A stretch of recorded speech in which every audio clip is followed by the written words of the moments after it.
What's going on, subscribers? Welcome back to another brand new video from the Flaming Profits YouTube channel, where we teach you how to become a more profitable investor on the stock market. I have a very special video for all of you today.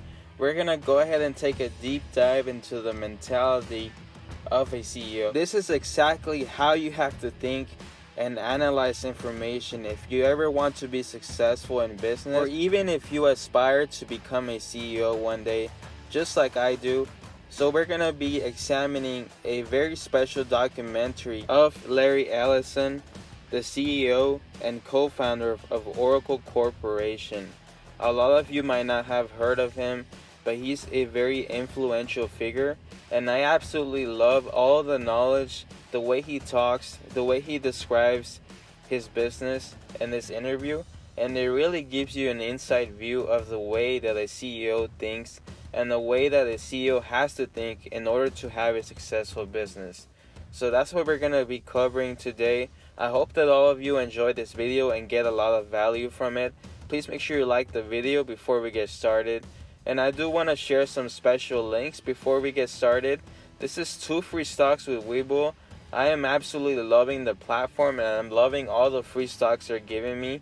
You can get yours as well. Just use the link in the description. Sign up. It's very fast and easy. You get 2 free stocks with Webull, and then with Robinhood you get 1 free stock. And then for M1 Finance, an amazing brokerage that allows fractional share investing, meaning you can buy fractional shares of any stocks that you want. They'll give you $10 to get started. And then the secured credit card by Discover It, you get a $50 sign-up bonus as soon as you get started.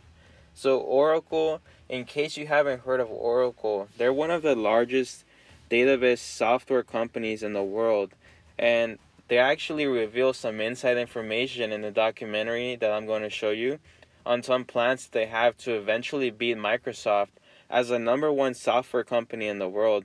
So here's a brief description of Oracle. A lot of people don't actually know them, and I think this is great because it might be a good investment. I'm going to analyze an investment in Oracle as well. Does it make sense? Will you make a lot of money by investing in Oracle? That's what we're going to be examining. So Oracle Corporation is an American multinational computer technology corporation headquartered in Redwood Shores, California. The company sells database software and technology, cloud engineered systems, and enterprise software products. You might even be using their systems without even knowing. The performance of Oracle has been outstanding. Let's look at the stock chart. Analyzing Oracle has made me want to build a long-term position on Oracle, and it looks like it's gearing towards even beating Microsoft someday. Look at this amazing performance. This used to be a penny stock basically, and now it's at $55. All you're seeing is growing and growing, and this is exactly what you need in an investment, and you're getting it at a very good price at $55 today. This could eventually be worth more than $100, just how Microsoft is. They're basically in the same industry, and it's not a product that's not gonna be in need anytime soon. So let's look at the balance sheet. I love examining the total assets versus liabilities, and as you can see, they have a lot more total assets compared to their total liabilities, and this checks off as a great balance sheet. Now let's get to learn. Make sure you leave me a comment down below on your favorite thing that you learned from watching this documentary. Relational database technology was invented by a guy by the name of Ted Codd, Dr. Ted Codd at IBM. It's based on relational algebra and relational calculus. It is a very mathematically rigorous form of data management that we can mathematically prove to be functionally complete. And this work was done in the early 70s by an IBM fellow by the name of Dr. Ted Codd. He published his papers, and really based on those publications, Oracle decided to see if we couldn't beat, well, 4 guys, me and 3 other guys, see if we couldn't beat IBM to market with this technology based on the published IBM research papers. And in fact, we did. There were lots of times, especially in the early days, that were very, very difficult. I think the most difficult experience I had was in 1990 when Oracle had had its only lost quarter in history. And we've been in business for 20 years. Of those 20 years, we lost money one quarter. And we had a very difficult time because we had doubled our sales virtually every year for 10 years. 9 out of 10 years, 10 out of 11 years. It was really quite an amazing run. We were the fastest growing company in history. Still are the fastest growing company in history over a long period of time. And suddenly we'd hit a wall. We would reach $1 billion in revenue, and we were having serious management problems all over the place. And the people who were running the company, the $1 billion company, were the same people that had run the company when we were a $50 million company, 1/20th the size. And I had an incredible sense of loyalty to those people who had worked with me to build Oracle.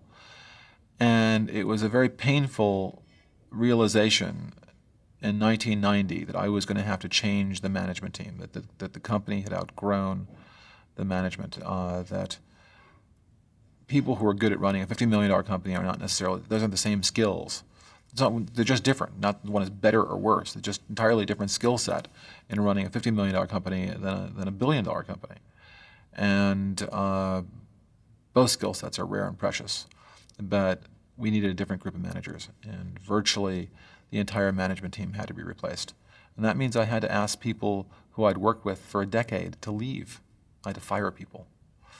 And that was the most difficult thing I had to do in business, asking a bunch of people to leave Oracle. But I had no choice. I'd have to either ask them to leave Oracle, or everyone would have to leave Oracle, because there wouldn't be any Oracle left. So it was, in that sense, it was a simple choice. It was thousands of people worked at Oracle. They deserved the best leadership we could find. And my primary responsibility was to the company and all of the staff, all of our shareholders and all of our customers. And therefore, I had to choose. And if I couldn't make that decision, then I had to go.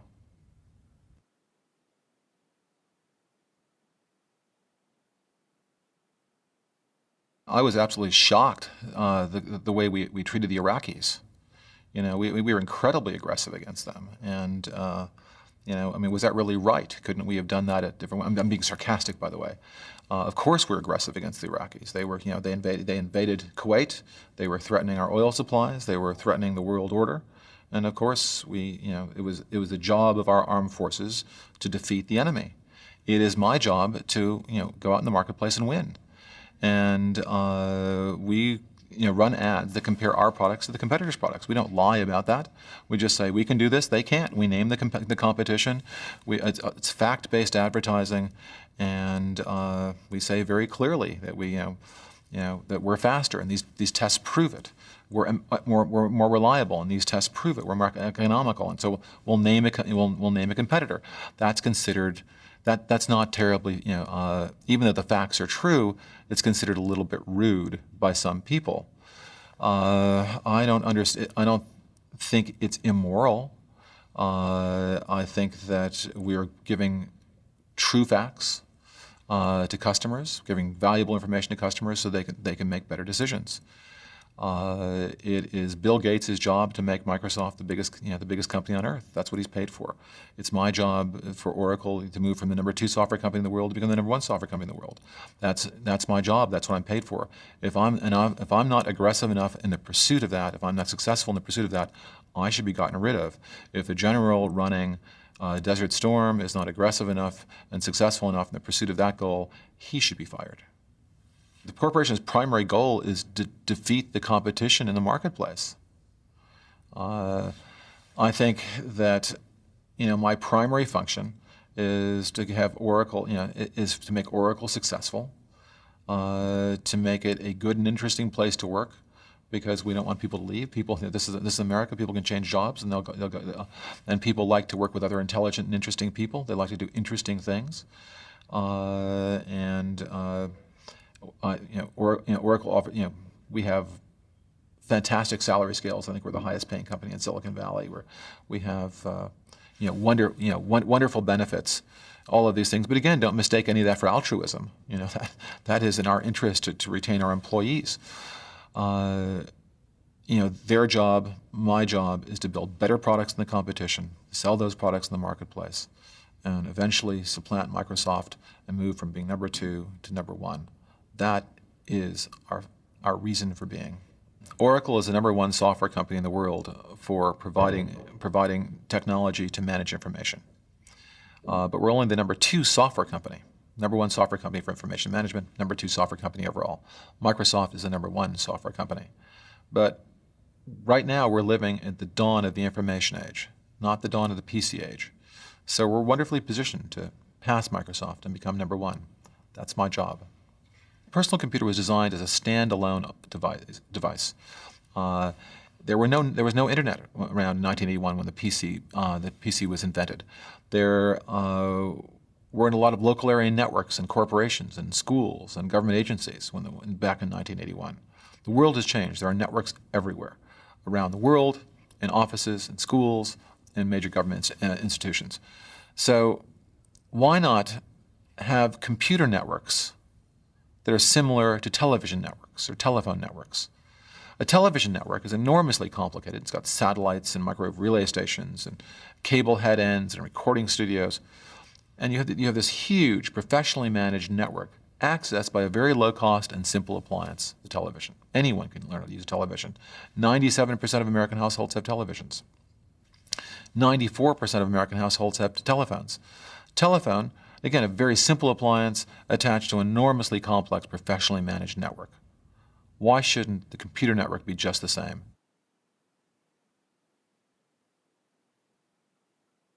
I decided to go in the computer business in college. I started working part-time programming.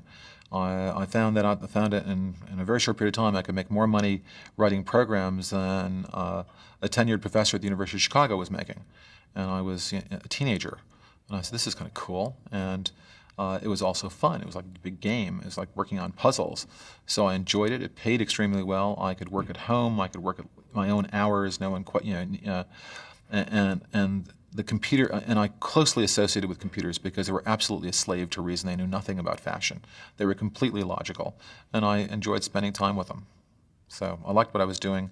It was very profitable. It was very creative, and it was also giving me immediate feedback. I could start writing a program, and within several hours, I could have a result. Freud defines maturity as the ability to defer gratification. And the great thing about programming is you don't have to be mature at all, because you don't have to defer gratification for more than a few hours. You get wonderful, tight feedback, and it's a lot of fun. That's characteristic, by the way, of games and sports. The reason why games and sports are so popular is because you win or lose very quickly. You get immediate feedback. It's a very tight loop. You don't wait hours or days or years before you find out if you're winning or losing. You find out a second and a half after you release that basketball, you know whether it's gone in or not.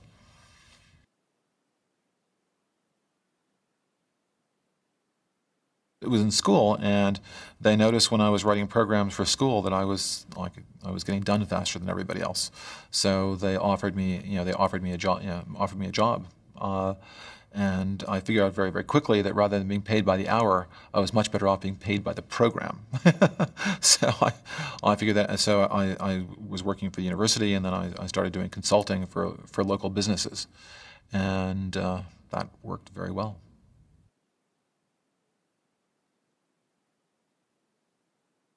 I don't think my personality has changed much since I was 5 years old. I think, as I explained to the kids just a little while ago, probably the single most important aspect of my personality, and as far as determining my success, has been my questioning of conventional wisdom, my doubting of experts just because they're experts, and questioning of authority. And while that can be very, very painful in terms of your relationship with your parents and your relationship with your teachers, it's enormously useful in life. I was adopted within my own family when I was 9 months old. I was born in New York City. My mother was 19. She wasn't married, and really was unable to care for me. I tried until I was 9 months old, and then I was adopted by my maternal aunt and uncle in Chicago, and moved to Chicago, the south side of Chicago. I'll never again complain about a bad neighborhood moving from the Lower East Side of Manhattan to a still worse neighborhood on the South Side of Chicago. So after my 9th month, I kept my mouth shut about the neighborhood. I believed until I was 12 years old that I was not adopted. I had no idea that I was adopted within my own family.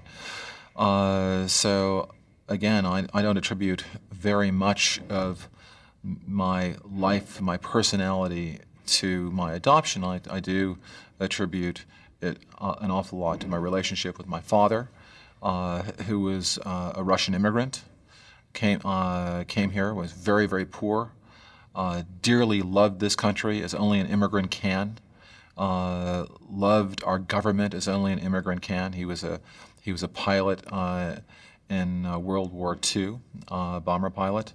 He really had the philosophy, my country, right or wrong. He never questioned the government's policies, never questioned authority, and didn't really want me to question authority. I had some teachers when I was very, very young that I thought were telling me things that weren't true.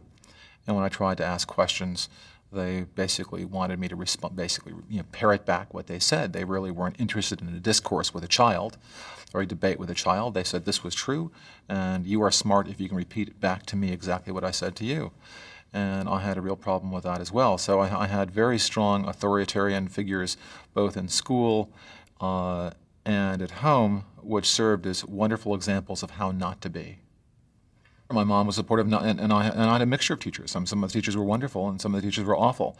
But the awful teachers served a good purpose in terms of being a bad example. All examples are good. Bad examples are useful. Good examples are useful. And it taught me to question experts, to question authorities figures. Don't assume just because they're an authority, or even just because they're an expert, that they're right. In other words, think things out for yourself. Come to your own judgments. Don't simply conform to conventional ways of thinking, conventional ways of dressing, conventional ways of acting. That a lot of things are based on fashion. Even morality at times is based on fashion. It was once slavery was once not considered not to be immoral. People are shocked that the ancient Greeks had slaves, that we had slavery in this country as recently as 130, 140 years ago. So there are moral facts. You have to really go back to first principles and think things out for yourself, whether they're scientific principles or moral principles or business ideas or product ideas. You have to think things out for yourself.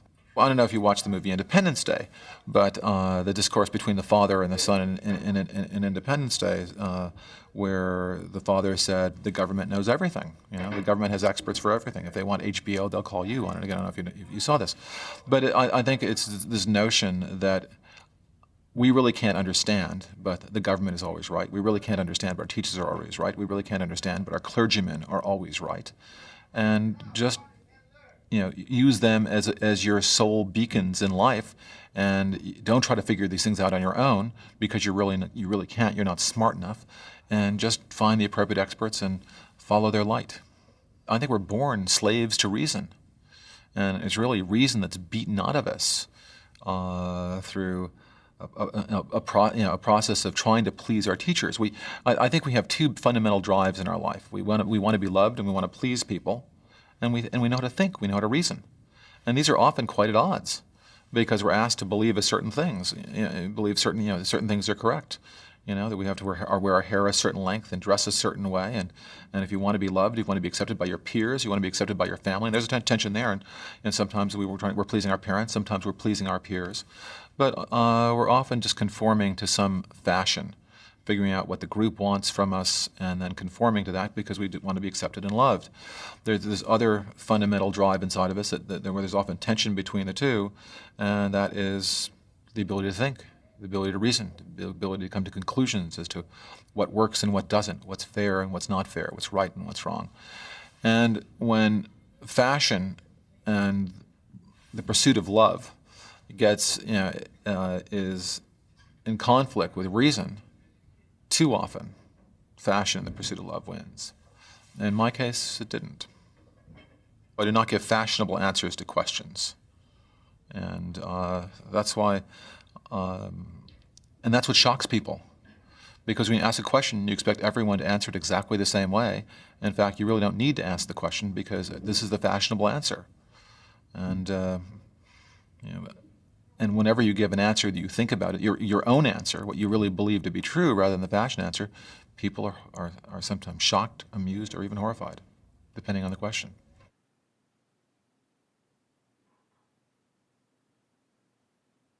I don't think it's paradoxical at all. I think they're similar. I think we as human beings are endlessly curious about ourselves, and we love to test ourselves constantly. We find all sorts of arenas to test ourselves in, and you can right now I have a racing sail. I have the fastest racing sailboat in the world, maybe the fastest racing sailboat in history.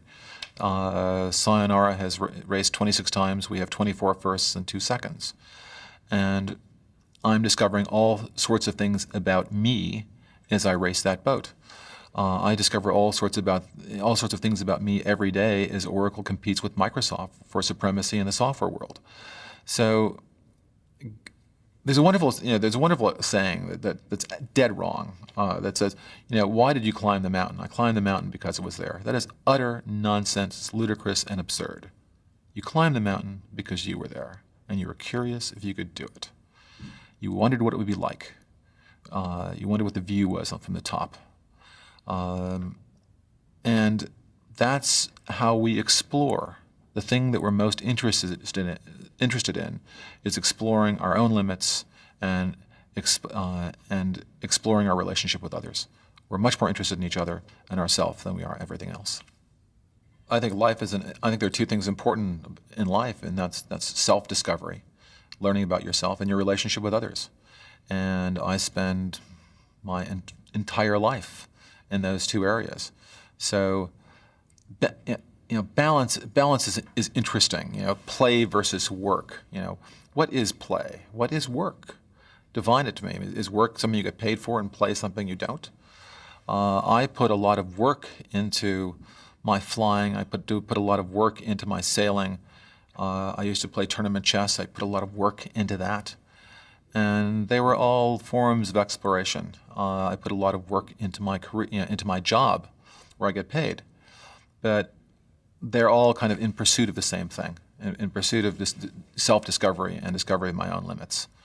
And an accumulation of world experiences that give me a worldview. The best thing about my life is the people I get to meet these days. If there's any advantage in celebrity, it is you get to meet absolutely wonderful and fascinating people. Walter Cronkite and I went out sailing on Sayonara, and I've known Walter for a while, and we went from being casual acquaintances kind of through business to being friends. And he's just an extraordinary man who's lived an extraordinary life, and I could sit for hours listening to he and his wife tell stories. I can give you lots of examples of wonderful people I've met, one of whom is here, Michael Milken, a man who was actually singled out as the symbol of evil, of greed of the 1980s. This is one of the most humane and gifted men I've ever met in my life. Michael has raised more money for cancer research than any other human being on earth.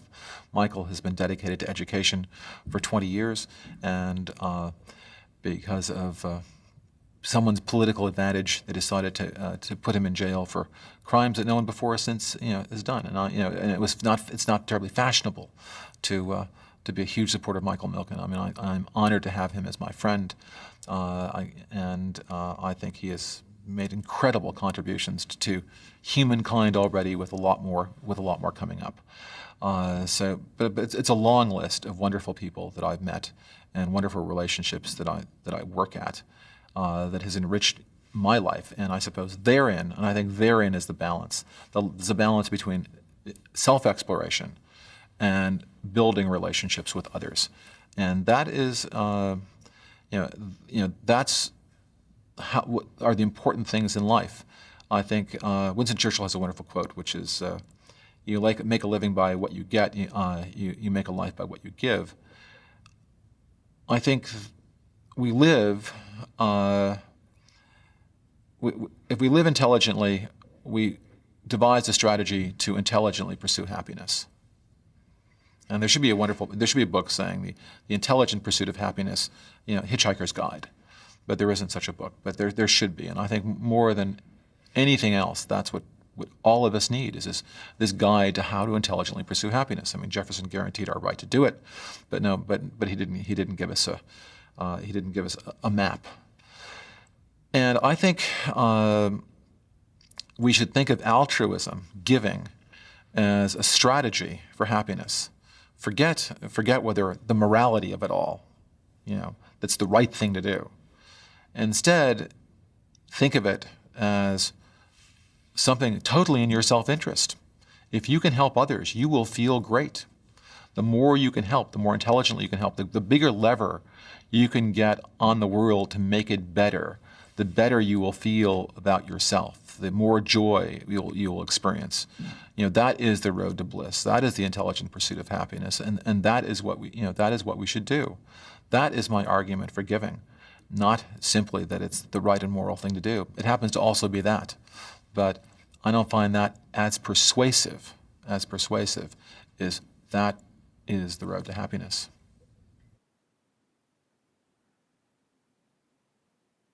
The most deeply afraid I can remember being was once my mother came. I guess I was 5, and my mother worked. No, I think I was a little older because I might have been 6, and I went to preschool, went to school, and my mother came home very late from work, so it was 6 o'clock, so no one was home, and I was very worried that my mother wouldn't come home, and I was deeply afraid. That's the only time I can remember being deeply afraid. So I was making all sorts of deals with God if He would return her to me. There's a mild degree of fear. There certainly is fear. I mean, fear. Sociobiologists will tell you that fear is the prevalent human emotion. Fear is the dominant emotion in all of us. But your expression was deeply afraid. I certainly feel a little stressed if I'm in a brand new. I just bought a jet fighter and I was flying it for the first time. And if we're flying very low to the ground and doing aerobatics very low to the ground, it's I wouldn't call it fear, but it's a little bit of a rush, and it's kind of mild fear that goes on that gets the adrenaline going, and I thrive on that. So I like that's a pleasant, I don't know if you want to call that fear, but that's a somewhat pleasant experience for me. That makes me a little bit odd, but extreme fear, no, is awful, but mild, out on the edge a little bit, where you have a mild sensation of apprehension and concern, is something I actually enjoy. We're constantly testing ourselves. We're trying to understand our own level of competency, our ability to control our own world, ability to put ourselves at risk and then save our own lives. So I think, again, this is a form of test. There's always an element of risk when you're risking your ego when you play in a chess match. You're risking your ego and sometimes your life, depending on when you're doing certain kinds of flying.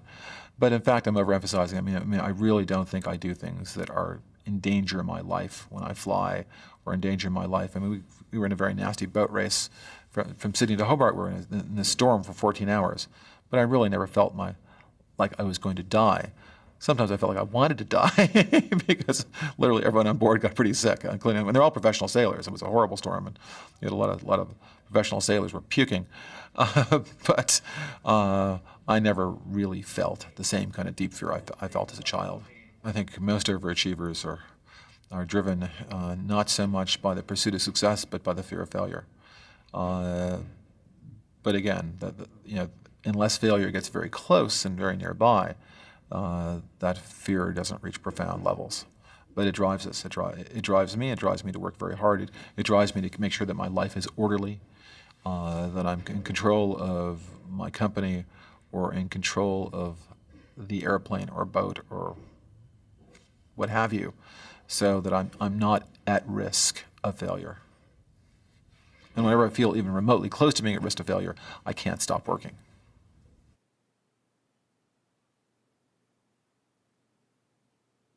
There are an enormous number of people in the world who really want standard answers. They want everyone to wear their hair the same way, everyone to conduct business the same way, everyone to dress the same way, everyone to go to the same church. There's a very, and if you wander outside of these norms, people are highly critical because it's threatening to them. because they're living their life one way and they believe that's the proper way to live their life. And if you live your life a different way and you answer questions differently, that makes them feel very uncomfortable. And they say, well, this person's different from I am, and then they have to say, then they simply go a little further, and they say this person's different and wrong, and I'm different and right. And so people have been, very, very critical, and people will be critical of you if you do things a little bit differently. It takes a certain amount of strength not to succumb to fashion. I try to think things through, and I try to always ask two questions about my personal policies in life. Are they fair? Are they morally correct? And do they work? So I try to reason things back from first principles. I try to think about things and come to conclusions and make my own decisions. And if other people if I've thought things through, if someone has a logical criticism and can explain to me why what I'm doing is wrong, and they can convince me, I'll change. If they really can, if they have good reasons, I'll just alter my behavior. I love it when people point out I'm wrong, explain to me why I'm wrong, and I then change. That's great. I don't want to be wrong. I would love to be right. And if I am wrong, I love it when people stop me. But if people just throw labels at you and throw criticisms around that are not rational, again, they basically call you names. You can't change your behavior that you think is right just because someone's calling your names, and it's not not the conventional way of behaving. Most of the time, I let it go. Sometimes people have a way of saying things that are so hurtful and so offensive, or say things that are just patently untrue, that I feel like I have to defend myself. So if someone says something that's factually in error, they just said, Larry did this and I didn't do that, then I'll defend myself. But if they say, if it's just calling me a random name, then I forget it.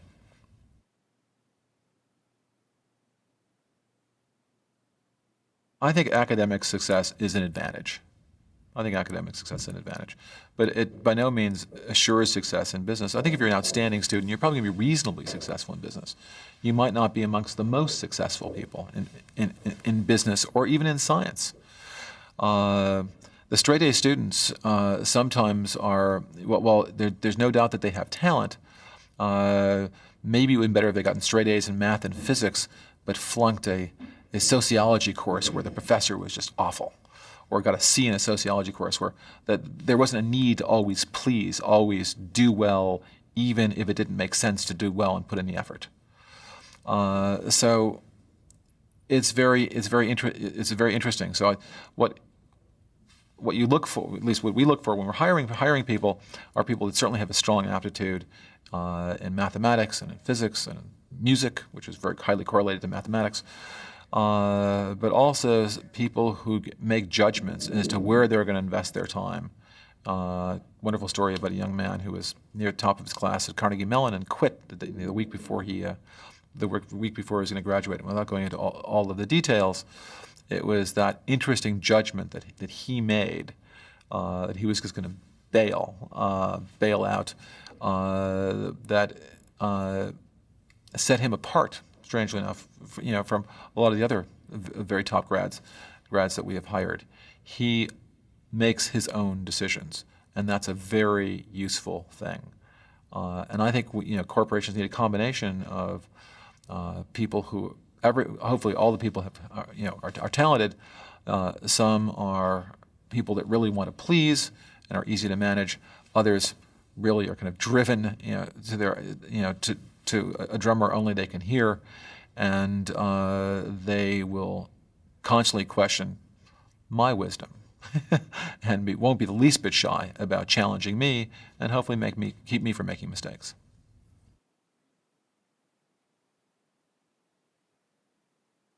I think learning how to program is a wonderful discipline.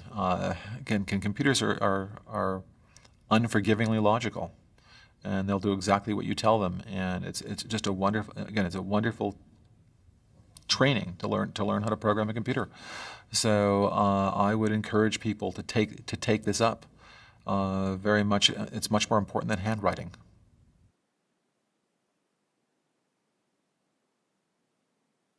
I just finished Vincent Cronin's book on Napoleon, a man who definitely needed better PR. They just spun Napoleon very badly with the proper PR people. Napoleon was codified the laws for the first time in Europe. He was constantly eliminating kings and other tyrants. He opened the ghettos and stopped religious discrimination. He was an extraordinary man. He wrote a lot of laws himself. He was incredibly polite, generous almost to a fault.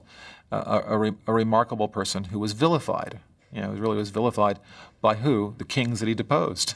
So the kings were not thrilled. The kings of England and the old king of France and the kings of Prussia and the Tsar of Russia were all threatened by this man who was bringing democracy. And I think it's interesting to read this book and look at Napoleon and see how history has treated this man. There's even the expression. He's got what is it, a Napoleon complex or Napoleon. Napoleon was of average height for a French person. The idea is not. It's just preposterous. Treating maybe the most gifted man of the 19th century as some kind of despot. He was a liberator, a lawgiver, and a man of just incredible gifts. And he never considered himself a soldier. He considered himself a politician, though he's probably the greatest soldier, the greatest general, perhaps in all history.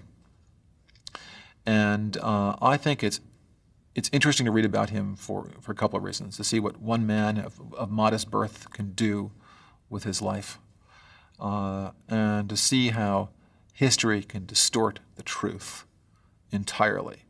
And the job of historians is often just that, to distort history, because history is based on fashion. So we constantly change America. We're changing American history all the time. And whatever is politically fashionable, the school districts decide that they want to emphasize this person in history and de-emphasize that person in history. So we're constantly rewriting history all the time. And it's interesting and illuminating to come to understand that even history is based on fashion.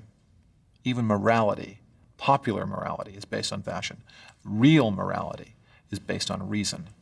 And never make the mistake between the two.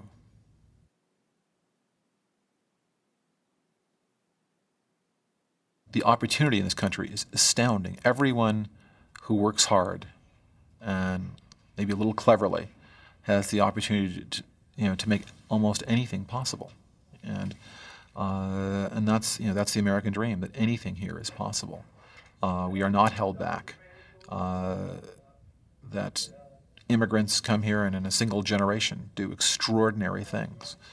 That this country is not perfect, but compared with every other country in the world, it's absolutely fabulous. And there is unlimited opportunity. It requires hard work. It requires a little bit of luck. But still, in America, anything is possible. There we go. That is Larry Ellison. For those of you who have never learned about him, I love learning about rich people. I basically have studied the top 10 richest people in the world because you need to be studying who you want to be like. So I firmly believe that, and that's why I spend a lot of time studying what the rich people do. What kind of business decisions have they made? What kind of life decisions have they made to get to where they're at? This is very important, and the more you do it, the better you will be. Thank you all so much. Please subscribe to the Flaming Prophets YouTube channel. Leave me a like and leave me a comment. Thank you all so much. Peace.